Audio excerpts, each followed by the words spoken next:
नमस्कार दोस्तों, स्वागत है आपका हमारे YouTube चैनल NS सरकारी नौकरी में।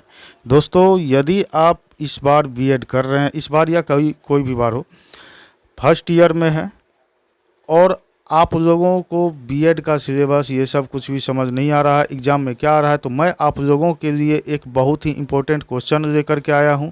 चाहे आपका सब्जेक्ट कोई भी हो, मेथड पेपर कोई भी हो, सभी के लिए ये एक कॉमन क्वेश्चन है, कॉमन सिलेबस है, यानी कि सभी छात्रों के लिए ये है। ठीक है, तो इसमें आपका जो हर बार ये क्वेश्चन हर बार आता, 100% इस बार भी आएगा ही आएगा। पूरा का पूरा वीवीआई क्वेश्चन है, पूरा बहुत ही इम्पोर्टेंट क्वेश्चन है ये। यहाँ पर आप मार्जिनलाइजेशन का स्पेलिंग को इग्नोर कीजिएगा, यहाँ पर जो इसका स्पेलिंग गलत लिखा हुआ है। चलिए, और आप लोगों को एक बात मैं बता दूं कि आप लोगों को कुछ भी नहीं करना है, सीधा ईयरफोन कान में लगाइए और इस वीडियो को पूरा देख लीजिए। कहीं भी आगे पीछे इधर उधर कुछ भी दिमाग लगाने की ज़रूरत नहीं है। और स्पीड करके नहीं देखिएगा, स्पीड कीजिएगा तो आपको समझ में नहीं आएगा। फिर आराम से दूसरे बार तीसरे बार देखिएगा तो 1.25 का स्पीड पे देख भी सकते हैं, लेकिन फर्स्ट बार देखने के टाइम स्पीड नहीं ही कीजिए मेरे ख्याल से, तो वो ही बेटर रहेगा। चलिए, अब देखते हैं यहाँ पे कि शिक्षा में हास्याकरण से तात्पर्य समाज के उन वंचित वर्गों को शिक्षा की मुख्य धारा में लाना है जिन्हें शिक्षा के समान अवसर प्राप्त नहीं हो रहे हैं। हमारे समाज में दलित उपेक्षित है, अर्थात अनुसूचित जाति व जनजाति के वर्ग हाशिए पर खड़े हैं क्योंकि उन्हें समाज के उच्च व धनी वर्गों के समान शिक्षा के अवसर प्राप्त नहीं हो पा रहे हैं। इन लोगों के साथ सदियों से भेदभावपूर्ण व्यवहार किया जा रहा है। ये लोग हिंदू समाज से संबंधित होने के बावजूद भी उच्च व धनी वर्ग द्वारा दिया गया दंश झेल रहे हैं। ये लोग भेदभावपूर्ण व्यवहार के कारण समाज की मुख्य धारा से अलग थलग रह रहे हैं। समाज में इन्हें आगे लाने के लिए राज्य द्वारा उचित स्थान दिलाने हेतु विशेष प्रावधान व सहायता की जरूरत पड़ती है। अनुसूचित जाति को दलित या निम्न जाति के रूप में एवं कहीं कहीं आदिवासी के रूप में भी जाना जाता है। संविधान के अनुच्छेद 338 तथा 338(1) के अंतर्गत दो वैधानिक निकाय अनुसूचित जाति के लिए राष्ट्रीय आयोग तथा अनुसूचित जनजाति के लिए भी राष्ट्रीय आयोग वैधानिक निकाय अनुसूचित जाति के गठन का प्रावधान है। उल्लेखनीय है कि शोषण, अन्याय आदि के खिलाफ सुरक्षा प्रदान करने तथा सामाजिक, राजनीतिक, आर्थिक व सांस्कृतिक हितों से संबद्ध क्षेत्रों में इसे समुदाय के लोगों को प्रोत्साहन देने के लिए संविधान में कुछ विशेष प्रावधान है। अब देखिए यहाँ पर क्या है कि मानवाधिकार आयोग की एक शाखा ने एक रिपोर्ट में कहा है कि यहाँ पर देखिए कि भारत यहाँ पर होगा, भारत के स्कूलों के प्राधिकारी हाशिए में रह रहे समाज के बच्चों से भेदभाव करते हैं तथा हाशिए पर रह रहे समुदाय के बच्चों को उनकी शिक्षा के अधिकार से वंचित करते हैं।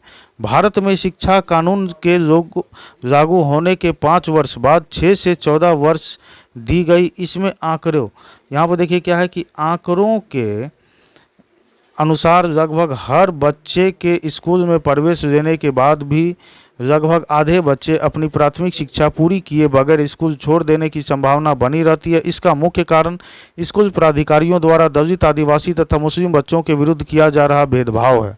इससे शिक्षा के सार्वभौमिकरण का लक्ष्य पूरा नहीं हो पाता। मानवाधिकार की इस रिपोर्ट की लेखिका जयश्री बजेरिया का कहना है, हाशिए पर खड़े इन बच्चों को प्रोत्साहित करने की बजाय अध्यापक उनकी उपेक्षा करते हैं और उनसे दुर्व्यवहार करते हैं। मुझे ऐसा अब नहीं लग रहा है, पता नहीं पहले होता हो सकता है, लेकिन अभी भी कुछ जगह गांव में या कहीं आसपास में होता हो, लेकिन मेरे नज़र में अभी तक मैं अपनी ज़िंदगी में ऐसा कुछ भी कहीं भी नहीं देखा हूं, स्कूलों में या फिर कहीं भी भेदभाव इस तरह का कुछ भी। अगर होता हो तो मुझे जानकारी नहीं है, मैं इस पर कोई टिप्पणी वैसा नहीं कर रहा हूं, लेकिन अभी भी हम लोग जो है पढ़ते हैं, पढ़ाते हैं, कहीं पर भी आसपास में, कॉलेज में, स्कूल में, कोचिंग में, कहीं पर भी हम लोग ऐसा, क्योंकि हम लोगों के साथ सभी तरह के बच्चे, सभी तरह के लोग रहते हैं। कहीं पर किसी का, हम लोगों को तो पता भी नहीं चलता है कि किसकी कौन सी जाति है, किसका कौन सा धर्म है, सभी हम बस, अब जो भी हो, लेकिन ये सिलेबस में है और ये पहले होता था, इस तरह का होता था, तो उसी आधार पर ये सिलेबस में है, इसीलिए ये पुराना है इस वजह से। लेकिन अभी के समय के अनुसार ये मेरे ख्याल से नहीं है, और अभी भी होता हो कहीं कहीं तो मुझे जानकारी नहीं है इसकी। चलिए, अब और ये सिलेबस में है तो मुझे यही पढ़ाना होगा, इसीलिए आप लोग कुछ इस पर जो है नेगेटिव या कुछ वैसा ना सोचें। भारत में अस्पृश्यता के विरुद्ध कानून होने के बावजूद भी हाशिए पर रह रहे सदस्य भेदभाव का शिकार होकर उपयुक्त शिक्षा प्राप्त नहीं कर पा रहे हैं। स्कूलों के प्राधिकारी धर्म, जाति, नस्ल तथा लिंग के आधार पर प्राचीन समय से चले आ रहे भेदभावपूर्ण व्यवहार का समर्थन कर दलित, आदिवासी तथा मुस्लिम समुदाय के बच्चों को प्रायः कक्षा में सबसे पीछे या फिर अलग कमरे में बैठने को कह देते हैं। उन्हें अपमानजनक नामों का प्रयोग करके बेइज्जत किया जाता है। भोजन भी अंत में परोसा जाता है, जबकि पारस्परिक रूप से विशेषाधिकार प्राप्त समूहों के बच्चों से ऐसा व्यवहार नहीं किया जाता। शिक्षा के अधिकार कानून में कहा गया है कि जो बच्चे स्कूल छोड़ चुके हैं या अधिक आयु के बच्चे जो कभी स्कूल गए ही नहीं हैं, उन्हें उनकी आयु के अनुसार पारंगत करने और मुख्य धारा के स्कूलों की कक्षा में जाने के लिए सेतु पाठ्यक्रम शुरू करने चाहिए, किंतु राज्य सरकारों द्वारा इसके लिए प्रयास नहीं किए जा रहे हैं। इसी प्रकार शिक्षा में हास्याकरण का उदाहरण उन अप्रवासी कामगारों के बच्चों में देखने को मिलता है जिनमें से अधिकांश दलित या आदिवासी समुदाय के होते हैं तथा अपने माता पिता के साथ काम की तलाश में इधर उधर घूमने के कारण उन्हें स्कूल से लंबे समय तक अनुपस्थित रहने के कारण उन्हें स्कूल छोड़ना पड़ता है। प्रत्येक राज्य के शिक्षा विभाग का कर्तव्य है कि वह ऐसे बच्चों पर दृष्टि रखे, वो उन्हें मुख्य धारा में लाने के लिए उनका स्कूल में प्रवेश कराए। अब क्या है कि अतः हास्याकरण का ऐतिहासिक प्रारूप अनुभव करने के बाद कहा जा सकता है कि हास्याकरण का संबंध अभाव, पूर्वाग्रह और शक्तिहीनता के एहसास से जुड़ा है। आज भी शिक्षा का स्वरूप जातिगत भेदभावों तथा विषमताओं को दूर करने के बजाय विषमताएं फैला रहा है। अब देखिए क्या है, हास्याकरण के शिकार समूहों हेतु सरकार द्वारा संचालित शिक्षा योजना। अब देखिए योजना कौन कौन सा चलाया जा रहा है। हाशिए पर खड़े अनुसूचित जाति व जनजाति के लोगों की शिक्षा के लिए सरकार द्वारा निम्न योजनाएं की गई है। महिला समाख्या योजना। सरकार द्वारा चलाई गई महिला समाख्या योजना शैक्षिक उपलब्धि के क्षेत्र में लैंगिक अंतर का निराकरण करती है। इसमें मुख्यतः ऐसी महिलाएं जो हाशिए पर खड़ी, सामाजिक रूप से पिछड़ी व वंचित हो, वो सशक्त वो योग्य बनाती है, जिसमें महिलाएं अलग थलग पढ़ने और आत्मविश्वास की कमी जैसी समस्याओं से जूझ सके, वो दमनकारी सामाजिक रीति रिवाजों के विरुद्ध खड़े होकर अपने अस्तित्व की रक्षा के लिए संघर्ष कर सके। प्राथमिक स्तर पर बालिका शिक्षा हेतु राष्ट्रीय कार्यक्रम। अब देखिए क्या है ये, यहाँ पर अब है प्राथमिक स्तर पर, एक मिनट देखिएगा, चलिए प्राथमिक स्तर पर बालिका शिक्षा हेतु राष्ट्रीय कार्यक्रम। भारत सरकार द्वारा प्राथमिक स्तर पर बालिका शिक्षा हेतु राष्ट्रीय कार्यक्रम को चलाया गया है। अब देखिए क्या है, तीसरा है सर्व शिक्षा अभियान। इस योजना के अधीन NPEGEL प्राथमिक स्तर पर सहायता प्राप्ति से वंचित पिछड़ी बालिकाओं के लिए अलग से संसाधन उपलब्ध कराता है।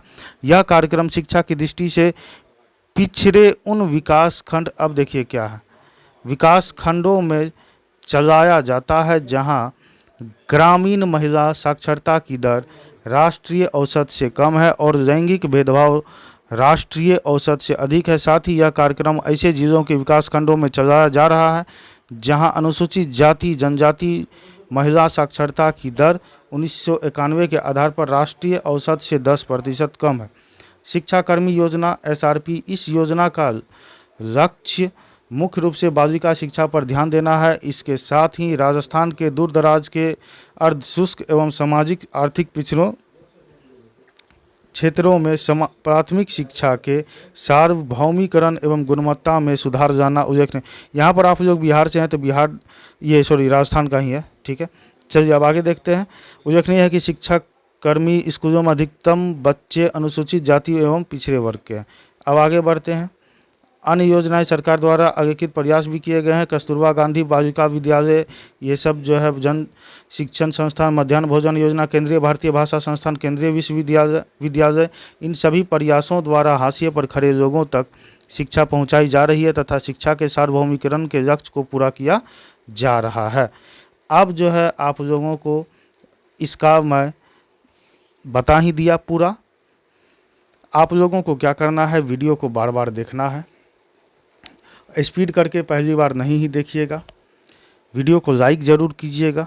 आगे आप लोग चाहते हैं कि इस तरह का और भी वीडियो बनाऊं, और थोड़ा अभी मैं फर्स्ट वीडियो बनाया हूँ, मुझे नहीं पता आप लोग देखेंगे या नहीं देखेंगे, इसी वजह से मैं इसको उतना वीडियो ज़्यादा लंबा ना हो, ज़्यादा एक्सप्लेन भी नहीं कर रहा हूँ, सीधा मैं इसको पढ़ दिया हूँ।